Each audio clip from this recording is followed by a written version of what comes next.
So it's a Saturday afternoon and I'm just fiddling around with my OP1 synthesizer, and I figured I might do it on camera just so you guys can see what changes the effects can make on your audio. So I'll just fiddle around, see if you can work out what's going on, and I'll try to explain some stuff as I go. But the first thing I'm going to do is put in a sequence. So I'll rub this one out. So let's try.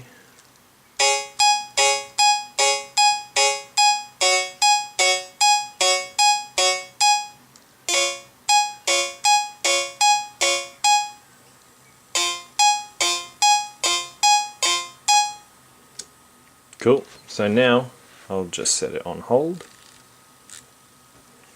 and play it.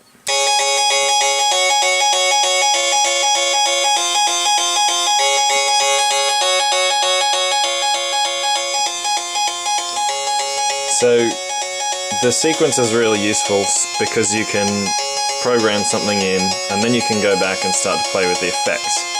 So let's start with delay. So we've got our feedback amount, our delay time, and over here it's basically how much it mixes into the delay unit.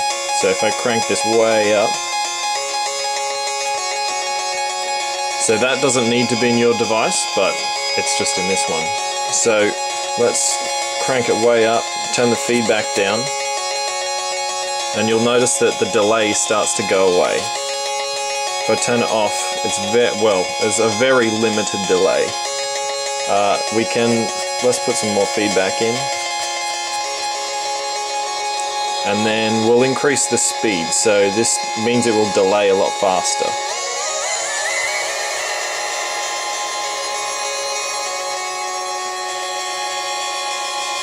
So it's an interesting sound because the feedback feeds on the feedback, so it's a recursive filter that keeps cranking the volume up.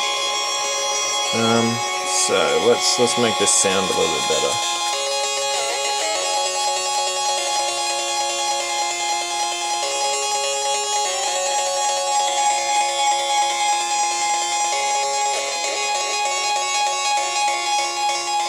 Okay, so let's take a look at the EQ. So this is a simple 3-band EQ. You've got basically low frequencies, mid frequencies, high frequencies.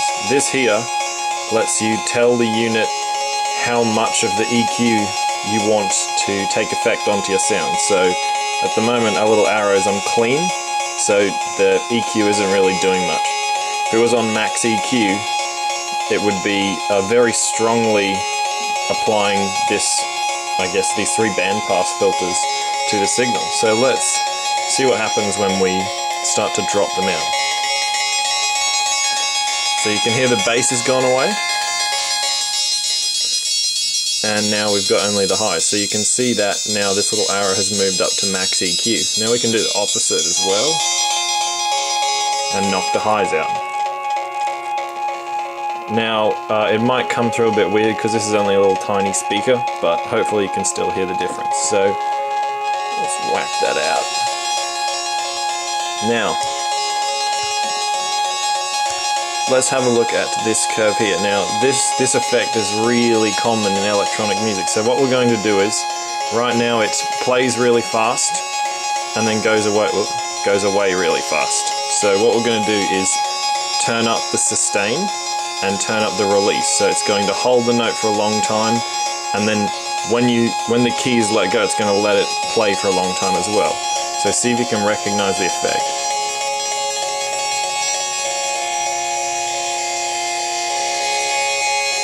So it really bleeds the notes into each other. They often use that in like the build-up for this electronic dance music kind of stuff. But wonder if maybe let's put a low pass filter on there. So we're going into band pass like that. Then let's bring the highs back in.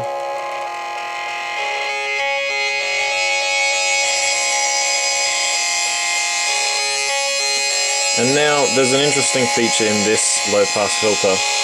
You can map these two to an LFO using this green control. So if I turn this up, well, let's turn it down.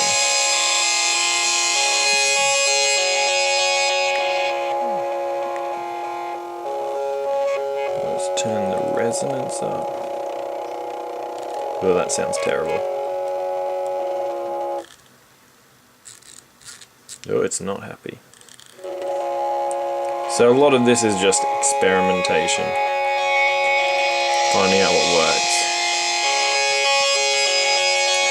Now I can also change a lot of parameters in the synthesis. These aren't necessarily applicable to your project, but it's nice to know that they exist.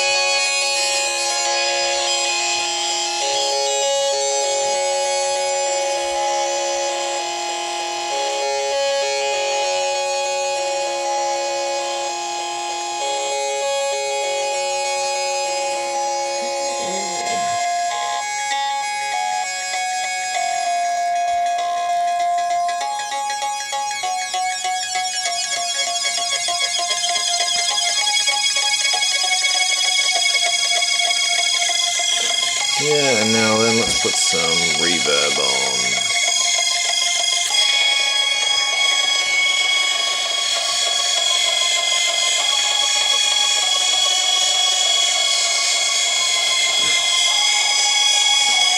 So you can see that we started out with a really simple sound and now it's all like crazy and on top of itself, and that's basically how you use these instruments.